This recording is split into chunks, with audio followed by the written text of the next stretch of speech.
जय नमस्कार दोस्तों, आप सभी का स्वागत है हमारे यूट्यूब चैनल रैपिड स्टडी में। तो आज जो है वो जीएस के प्रैक्टिस सेट 8 का हम जो है सुपर फास्ट रिवीजन करेंगे। ठीक है, इसकी जो पीडीएफ है वो आपको हमारे टेलीग्राम चैनल के माध्यम से मिल जाएगी, जिसकी लिंक आपको डिस्क्रिप्शन बॉक्स में दे रखी है। अगर नहीं मिलती है तो आप जाकर @ लगाकर रैपिड स्टडी 1 लिखेंगे तो आपको हमारा जो चैनल है वो मिल जाएगा। ठीक है, तो पहला क्वेश्चन ये है कि हुमायूं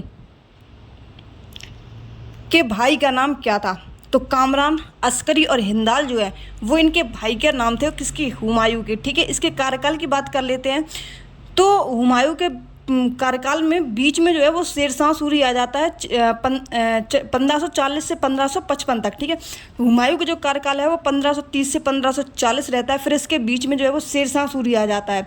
ठीक है, इसके बीच में और शेरशाह सूरी के बीच में युद्ध होता है, तो ये जो है वो नदी में कूदकर चला जाता है। ठीक है, फिर शेरशाह सूरी बीच में शासन करता है, फिर ये वापस आता है 1555 में, और 1555 से 1556 तक जो है वो इसका कार्यकाल चलता है। ठीक है, फिर इसके बाद में ये 1531 में क्या करता है? कालिंजर का अभियान चलाता है, और 1532 में देवरिया का, और 1539 में चौसा का युद्ध होता है, और 1540 में कन्नौज या फिर बिलग्राम का युद्ध जिसको कहते हैं वो होता है। ठीक है, हुमायूं ने किसका मकबरा बनवाया था? तो हुमायूं जो है, हुमायूं का जो मकबरा है वो कहाँ पर बना हुआ है? वो नई दिल्ली में बना हुआ है। ठीक है, जिसे एशिया का पहला उद्यान मकबरा भी कहते हैं।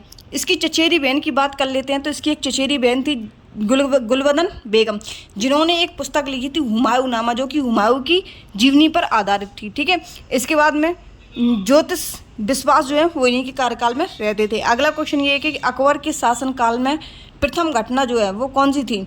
जो कि तीर्थ यात्रा कर का उन्मूलन थी। तो इनके कब हुई थी? तो ये 1563 में हुई थी। ठीक है, दास प्रथा अकबर के शासनकाल में कब चलाई गई थी? तो 1562 में चलाई जाती है। जजिया कर कब लगाया था अकबर ने? तो 1564 में लगाया था। मजहर की घोषणा कब की थी? तो 1579 में की थी। फतेहपुर सीकरी का निर्माण जो है वो 1571 में किया था, और बुलंद दरवाज़ा का जो निर्माण है वो 1572 में अकबर के द्वारा होता है। ब्रिटिश राजदूत के रूप में थॉमस रो भारत कब आया था? तो कब आया था और किसके शासनकाल में आया था? तो जो जहांगीर के शासनकाल में है ये आता है कौन? Thomas Roe. और हॉकिंस भी इनके ही शासनकाल में आता है। ठीक है, जिसे 400 जात का मनसब कहते हैं। क्या कहते हैं? 400 दास का मनसब किसको कहते हैं? तो हॉकिंस को कहते हैं। ठीक है, इसने आगरा में 1609 में और सूरत में 1608 में, ये मतलब इसने 1608 में आता है। उसके बाद में मिल्टन जो है वो 1611 में आता है, और थॉमस रो जो है वो 1615 में आता है। किसके? जहांगीर के शासनकाल में। ठीक है, और पिलसट जो है जो कि डच से आया था, ये कहाँ पर आता है? ये इटली में आता है। इसके बाद अगला क्वेश्चन ये है कि अकबर जो है, अकबर ने 1583 में अकबर के शासनकाल में रॉल्फ के साथ आता है, जो कि प्रथम अंग्रेज था। शाहजहाँ के शासनकाल में कौन आता है? तो इटली के थे पीटर मंडी। ये शाहजहाँ के शासनकाल में ये आते हैं। अगला क्वेश्चन है किसने बादशाह शाहजहाँ को सुप्रसिद्ध हीरा कोहिनूर भेंट किया था? तो कोहिनूर हीरा जो कि कौन सी खदान से निकला था? तो ये जो है कोहिनूर हीरा जो है वो कर्नाटक की खान से ये निकला था। ठीक है, किसको भेंट किया था शाहजहाँ ने?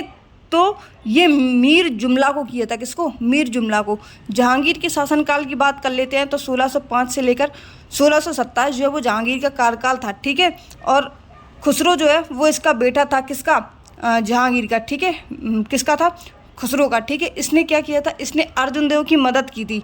अर्जुन देव जो 5th नंबर के थे, इनकी मदद की थी। ठीक है, और जहांगीर के कार्यकाल को ही स्वर्ण काल का युग कहते हैं। क्या कहते हैं? स्वर्ण काल का युग जो है वो जहांगीर के शासनकाल को कहते हैं। शाहजहाँ की बात कर लेते हैं। तो स्थापत्य काल का जो स्वर्ण काल है वो किसको कहते हैं? वो शाहजहाँ के कार्यकाल को कहते हैं। शाहजहाँ ने ही लाल किला का निर्माण करवाया था।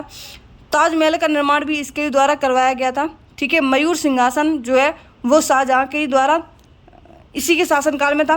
पुत्र जो है शाहजहाँ के पुत्र का नाम था दारा शिकोह। ठीक है, जिसकी एक पुस्तक थी सीर ए अकबर। कौन सी? सीर ए अकबर जो है वो इसकी पुस्तक थी। औरंगजेब ने दक्षिण में जिन 2 राज्यों को विजित किया था, यानी कि औरंगजेब ने दक्षिण के किन 2 राज्यों को विजय किया था? तो एक बीजापुर था जिसको 1686 में विजय प्राप्त की थी, और जिसके जस्ट अगले साल 1687 में गोलकुंडा पर विजय प्राप्त की थी। इसका 2 बार राज्याभिषेक होता है। किसका? औरंगजेब का।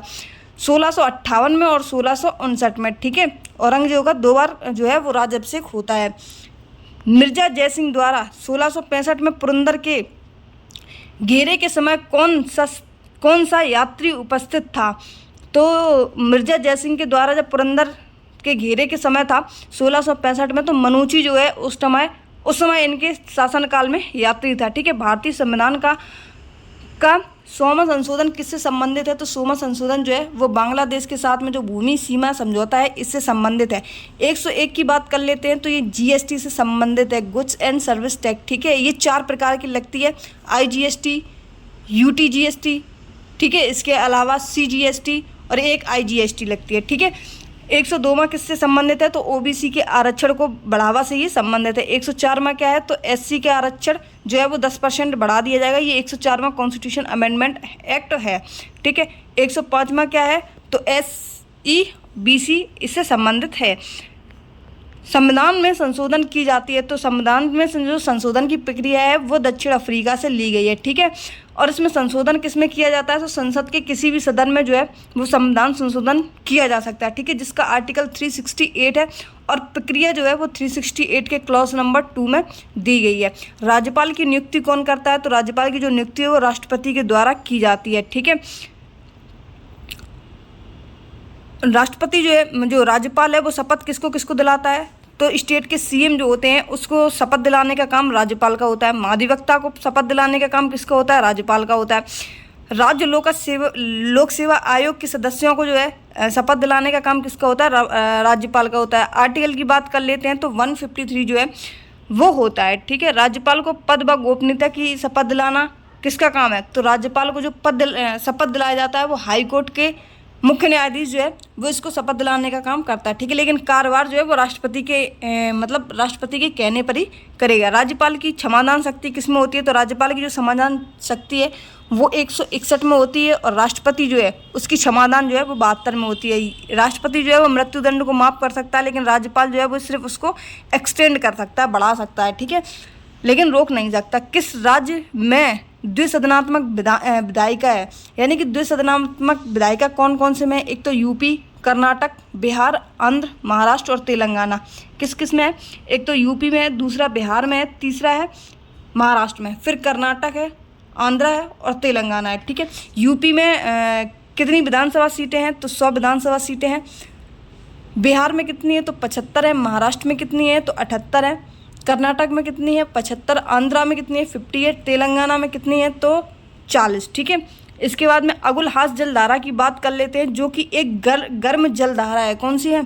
गर्म जलधारा है। ठंडी जलधारा की बात कर लेते हैं तो Greenland, Benguela, Labrador, Auckland, Falkland, Kuril, California, Canary और हम्बोल्ट, ये जो है ये ठंडी जो जलधाराएँ हैं, ठीक है। इसकी एक ट्रिक है, ग्रीन बगुले में बैठकर, ऐसी कुछ एक ट्रिक जो थी वो पहले सर ने बताई थी, ठीक है। एग्जैक्टली अभी याद नहीं आ रही तो आपको बता भी नहीं सकते। भारत को श्रीलंका से अलग करने का काम किसका होता है? तो भारत को जो श्रीलंका से अलग करता है उसका नाम है पाक जल संधि। क्या है? पाक जल संधि इसका नाम है। 8 डिग्री चैनल है, ये किसको किससे अलग करती है? तो मिनिकॉय को मालदीव से अलग करने का काम 8 डिग्री चैनल का होता है। 9 डिग्री चैनल का काम क्या है? तो मिनिकॉय को लक्षद्वीप से ये अलग करती है, ठीक है, या फिर जोड़ती है। 10 डिग्री का बात कर लेते हैं तो अंडमान को निकोबार से जोड़ने का काम जो है वो 10 डिग्री चैनल का है, ठीक है। 11 डिग्री चैनल का काम क्या है कि अमी निधि और कन्ना नोर जो है इसको जोड़ने का काम 11 डिग्री चैनल का है। कौन सी नहरों में से कौन अटलांटिक और प्रशांत महासागरों को जोड़ती है? तो पनामा जो नहर है ये अटलांटिक को प्रशांत महासागर से जोड़ने का काम करती है। कौन सी? पनामा नहर, ठीक है। पास याद रखेंगे, प्रशांत और अटलांटिक तो याद ही रखना पड़ेगा। स्वेज नहर की बात कर लेते हैं तो लाल सागर को भूमध्य सागर से जोड़ने का जो काम है वो स्वेज नहर का है, ठीक है। स्वेज नहर में आपको शायद एग्जैक्टली याद हो, लगभग 2-3 साल पहले एक नहर फंस गई थी, ठीक है। डोवर जल संधि किससे संबंधित है? तो इंग्लिश को उत्तरी से जोड़ने का काम जो है वो डोवर जल संधि करती है। जिब्राल्टर की बात कर लेते हैं तो ये भूमध्य सागर को अटलांटिक से जोड़ने का काम करती है। विश्व की प्राचीनतम तथा सबसे गहरी झील कौन सी है? तो बैकाल झील जो है वो विश्व की सबसे गहरी और प्राचीनतम झील है, जिसको हम पर्ल ऑफ साइबेरिया के नाम से जानते हैं। अधिकांश मौसम की जो धाराएं हैं उसको हम क्या कहते हैं, तो कहते नहीं, मतलब अधिकांश जो मौसम की धाराएं हैं वो कौन से मंडल में होती है, तो क्षोभ मंडल में होती हैं। ठीक है, समताप मंडल में क्या होते हैं, तो वायुयान जो है वो समताप मंडल में मतलब उड़ते हैं। ठीक है, वायुमंडल में कौन सी गैस सबसे कम मात्रा में पाई जाती है, तो ओजोन जो है, कौन सी है, ओजोन जो है वो सबसे कम मात्रा में पाई जाती है। और सर्वाधिक जो है पहले नाइट्रोजन है, फिर ऑक्सीजन है, फिर आर्गन है, फिर कार्बन डाइऑक्साइड है। ठीक है, और पृथ्वी में मानव के शरीर की बात कर लेते हैं तो पहले ऑक्सीजन है, फिर कार्बन, फिर हाइड्रोजन, उसके बाद में नाइट्रोजन। और पृथ्वी की बात कर लेते हैं तो ऑक्सीजन, फिर सल्फर, उसके बाद में आर्गन। ठीक है, देखो सर्वाधिक की बात कर लेते हैं मतलब वायुमंडल में। ठीक है, वायुमंडल में नाइट्रोजन है, ऑक्सीजन है, आर्गन है, मानव में ये है और पृथ्वी में ये है। इन तीनों चीज़ों को जो है वो याद करके रखेंगे। प्रकाश की तरंग दैर्घ्य की बात कर लेते हैं तो सबसे कम जो तरंग दैर्घ्य है वो बैंगनी रंग की होती है, सबसे अधिक तरंग दैर्घ्य जो है वो लाल रंग की होती है। प्रकीर्णन की बात कर लेते हैं तो सबसे कम जो प्रकीर्णन है वो लाल रंग का होता है, सबसे अधिक जो प्रकीर्णन है वो बैंगनी रंग का होता है। इसीलिए लाल रंग को प्रकीर्णन सबसे कम होने की वजह से ही जो है वो सिग्नल में लाल रंग का प्रयोग किया जाता है। ठीक है, झूठ का पता लगाने वाले यंत्र को क्या कहते हैं, तो पॉलीग्राफ कहते हैं। ठीक है, पायरोमीटर से किसको मापते हैं, तो इसको उच्च तापमान को नापते हैं। सिस्मोग्राफ से किसको मापते हैं, तो भूकंप को मापते हैं। कैस्कोग्राफ की बात कर लेते हैं तो पौधों की वृद्धि को इससे नापते हैं। कार्डियोग्राफ की बात कर लेते हैं तो हृदय गति को इससे नापते हैं। और काइमोग्राफ की बात कर लेते हैं तो इसको रक्त दाब को इससे मापते हैं। मानव शरीर में पाचन का अधिकांश भाग किस अंग में संपन्न होता है, तो छोटी आंत में जो है वो भोजन का पाचन अच्छी तरीके से हो जाता है। बोमन कैप्सूल कहाँ पाया जाता है, तो ये वृक्क में पाया जाता है। कहाँ पर, वृक्क में। वृक्क की सबसे छोटी इकाई कौन सी है, तो नेफ्रॉन है। और इसके अध्ययन को क्या कहते हैं, तो नेफ्रोलॉजी कहते हैं। ठीक है, वृक्क में जो यूरिया और अमोनिया है वो सर्वाधिक पाई जाती है, जो अम्ल और क्षार को संतुलन का काम करती है, जो कि रक्तचाप को भी नियंत्रण करती है। कौन सी, वृक्क। ठीक है, जिसको हम किडनी कहते हैं। मानव शरीर की सबसे छोटी हड्डी कौन सी होती है, तो स्टेपीज होती है, जो कि कान की हड्डी होती है। सबसे बड़ी हड्डी होती है जिसको हम फीमर हड्डी कहते हैं, जो पैर के जांघ की होती है। रक्त समूह की खोज की बात कर लेते हैं तो कार्ल स्टीनर तथा बीनर के द्वारा जो है इसकी खोज की गई थी। ठीक है, RH फैक्टर की खोज किसने की थी, तो लैंड स्टीनर तथा बीनर, इन दोनों ने मिलकर RH फैक्टर की खोज की थी।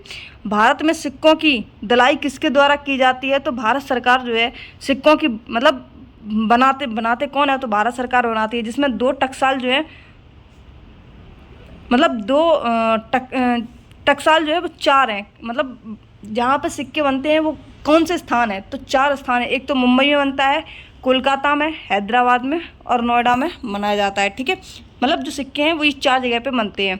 टकसाल बोलते हैं जहाँ पे सिक्के को बनाया जाता है। जनवरी 2024 में RBI के निर्देशक के अनुसार 2000 के नोट कहाँ बदले जाएंगे, तो RBI के निगम कार्यालय जो है या फिर डाकघर में जो है वो 2000 के नोट जो है वो बदले जाएंगे। भारतीय बैंकिंग प्रणाली के संदर्भ में नगद आरक्षित अनुपात द्वारा तय किया जाता है, तो किसके द्वारा तय किया जाता है, ये RBI के द्वारा तय किया जाता है। निफ्ट का फुल फॉर्म क्या है, तो नेशनल इलेक्ट्रॉनिक फंड ट्रांसफ़र जो है इसका फुल फॉर्म है NEFT का। ठीक है, जिसको कब लागू किया गया था, तो 2005 में इसको लागू किया गया था। इसमें NEFT में क्या होता है, इसमें आप 1 रुपये से लेकर कितनी भी राशि जो है वो आप ट्रांजैक्शन में कर सकते हैं। UPI की बात कर लेते हैं तो UPI का फुल फॉर्म क्या होता है, यूनिफाइड पेमेंट इंटरफेस इसका फुल फॉर्म होता है। IMPS की बात कर लेते हैं तो इमीडिएट पेमेंट सर्विस जो है, जिसमें हम 1 रुपये से लेकर 5 लाख तक का जो पेमेंट है वो कर सकते हैं। RTGS की बात कर लेते हैं तो रियल टाइम ग्रॉस सेटलमेंट इसका फुल फॉर्म होता है, जिसमें हम 2 लाख से लेकर कितनी भी लिमिट जो है वो इसकी नहीं है। ठीक है, the name you can bank on, the name you can bank on किस बैंक का नाम है, तो ये बैंक जो है वो PNB का नाम है, जिसकी स्थापना 1894 में होती है। ठीक है, आम आदमी बैंक की स्थापना कब होती है, 1955 में होती है। ठीक है, जिसको हम SBI कहते हैं। ठीक है, SBI को आम आदमी का बैंक कहते हैं। HDFC की बात कर लेते हैं तो 1994 में इसकी स्थापना होती है। एक्सिस की बात कर लेते हैं तो 1993 में इसकी स्थापना होती है। कैनरा बैंक की बात कर लेते हैं तो इसका जो स्लोगन है वो क्या है, एक साथ हम कर सकते हैं। BOI यानी कि बैंक ऑफ इंडिया की बात कर लेते हैं तो बैंकिंग से परे संबंध इसका जो स्लोगन है वो है। इंडियन बैंक की बात कर लेते हैं तो आपका अपना बैंक जो है वो इंडियन बैंक का स्लोगन है, ठीक है। FRBMA की बात कर लेते हैं तो physical responsibility and budget management act जो है वो FRBMA का फुल फॉर्म है। मानवाधिकार संरक्षण अधिनियम की बात कर लेते हैं तो 28 सितंबर 1993 जो है वो मानवाधिकार संरक्षण अधिनियम की स्थापना होती है, जिसमें 8 अध्याय और 43 जो है वो धाराएं हैं। लक्ष्मीबाई राष्ट्रीय शारीरिक शिक्षा विश्वविद्यालय की बात कर लेते हैं तो ये ग्वालियर में स्थित है। जिनकी समाधि कहाँ पर है, ये फूलबाग ग्वालियर में स्थित है इनकी समाधि लक्ष्मीबाई की, ठीक है। BR अम्बेडकर विश्वविद्यालय कहाँ पर है, तो ये लखनऊ में स्थित है। चंद्रशेखर आज़ाद कृषि विश्वविद्यालय कहाँ पर, ये कानपुर में है। मोतीलाल नेहरू विश्वविद्यालय कहाँ पर, ये प्रयागराज में। संपूर्णानंद संस्कृत विश्वविद्यालय ये वाराणसी में है, जो कि अपने प्रदेश का सबसे पुराना विश्वविद्यालय है, ठीक है। ये चंद्रशेखर कृषि विश्वविद्यालय का नाम चेंज करके ये कानपुर वाला जो है इसका नाम पहले अलग था, अब चंद्रशेखर आज़ाद कृषि विश्वविद्यालय है। सरदार वल्लभ भाई पटेल की बात कर लेते हैं, विश्वविद्यालय कहाँ पर है, तो ये मेरठ में स्थित है। धूम मठ कहाँ पर है, तो धूम मठ जो है वो दार्जिलिंग पश्चिम बंगाल में स्थित है। तवांग मठ कहाँ पर है, तो अरुणाचल प्रदेश में है। ताबो कहाँ पर है, तो हिमाचल प्रदेश में है। बेलकुप्पे कहाँ पर, ये कर्नाटक में है। गोम्पा कहाँ पर है, ये हिमाचल प्रदेश में है। लिंगडम मठ कहाँ पर है, सिक्किम में है। धमेक स्तूप की बात कर लेते हैं, ये सारनाथ वाराणसी में स्थित है। स्वामी विवेकानंद के आध्यात्मिक गुरु थे, कौन थे, राम कृष्ण परमहंस जो है वो स्वामी विवेकानंद के आध्यात्मिक गुरु थे। रविंद्रनाथ टैगोर की बात कर लेते हैं, ये बंकिम चंद्र चटर्जी थे। ह्यूम के कौन थे, तो MG रानडे थे, ठीक है। रैदास की बात कर लेते हैं तो रामानंद इनके जो हैं रैदास और एक और है कबीरदास, ठीक है। इन दोनों लोगों के जो थे वो रामानंद गुरु थे। मीराबाई की बात कर लेते हैं तो मीराबाई के गुरु कौन थे, तो संत रैदास थे, ठीक है। और रैदास के कौन थे, तो रामानंद थे। तुलसीदास के कौन थे, तो बानर हरिदास जो है, ठीक है। ये हरिदास जो हैं वो तुलसीदास के गुरु थे। इसके बाद में हम बात करते हैं इसकी भारतीय वन्यजीव अधिनियम की, तो 1972 में जो वाइल्ड लाइफ सेंचुरी एक्ट है वो आता है। जल संरक्षण अधिनियम कब आता है, 1974 में आता है। वन संरक्षण अधिनियम कब आता है, तो 1980 में आता है। वायु प्रदूषण अधिनियम कब आता है, 1981 में। पर्यावरण अधिनियम कब आता है, 1986 में आता है। जैव विविधता कब आता है, तो 2002 में आता है। RTI यानी कि राइट टू इन्फॉर्मेशन, ठीक है, ये 2005 में आता है। राइट टू एजुकेशन जो है वो 2009 में आता है। टाइगर प्रोजेक्ट की बात कर लेते हैं तो ये 1973 में आता है, ठीक है। कछुआ और मगरमच्छ एक्ट जो है वो कब आता है, 1975 में आता है। एलिफेंट प्रोजेक्ट कब आता है, तो ये जो है एलिफेंट प्रोजेक्ट जो है वो 1992 में आता है, ठीक है। प्रथम एशियाई खेल कब हुए थे, तो 1991 में न्यू दिल्ली में जो है प्रथम एशियाई खेल हुए थे। फिर इसके बाद में 1982 में होते हैं। सेकंड नंबर के जो एशियाई खेल हैं वो फिलीपींस में 1954 में होते हैं। राष्ट्रमंडल खेल की बात कर लेते हैं तो पहली बार राष्ट्रमंडल खेल जो है वो 1930 में हैमिल्टन कनाडा में होते हैं। भारत में कब होते हैं, तो 2010 में न्यू दिल्ली में जो है ये किए जाते हैं। मधुबनी की बात कर लेते हैं तो मधुबनी की पेंटिंग कहाँ की है, तो ये बिहार की है। तंजौर कहाँ की है, ये तमिलनाडु की है। अल्पना कहाँ की है, तो पश्चिम बंगाल के। पिथौरा या फिर साथिया जो है ये कहाँ की है, ये गुजरात की है। चेरियल कहाँ की है, तो ये तेलंगाना की है। वारली पेंटिंग कहाँ की है, ये महाराष्ट्र की है। चिकनकारी कहाँ की है, लखनऊ की है। चौकपूर्णमा कहाँ की है, ये यूपी की है। बाघ कला कहाँ की है, MP की है। कालीघाट कहाँ की है, कोलकाता की है। पट्टचित्र और सोरा ये कहाँ की है, उड़ीसा की है। कलमकारी और मुगलू ये कहाँ की है, ये आंध्रा की है, क्या चित्रकारी, ठीक है। यूपी पुलिस का नारा क्या है, सुरक्षा आपकी संकल्प हमारा यूपी पुलिस का नारा है, जिसमें 2 प्रतीक हैं। पहला है मछली, 2 गेहूं की बाली हैं और अशोक जो है इसमें प्रतीक है, ठीक है। ध्वज रंग की बात कर लेते हैं, नीचे की साइड में नीला है और लाल जो है वो ऊपर की साइड में है। हेडक्वार्टर कहाँ है इसका, तो हेडक्वार्टर जो है वो गोमती नगर लखनऊ में स्थित है। पुलिस जो है, पुलिस में कितने मंडल हैं, तो 8 मंडल हैं। और पुलिस रेंज कितनी है, तो 18 जो है वो पुलिस की रेंज है, ठीक है। अगर आपको इसकी PDF चाहिए तो हमारे टेलीग्राम चैनल से जुड़ जाना और चैनल को भी सब्सक्राइब कर लेना एंड वीडियो को लाइक ज़रूर कर देना, ठीक है। मिलते हैं अपने नेक्स्ट वीडियो में, तब तक के लिए जय हिंद, बाय बाय।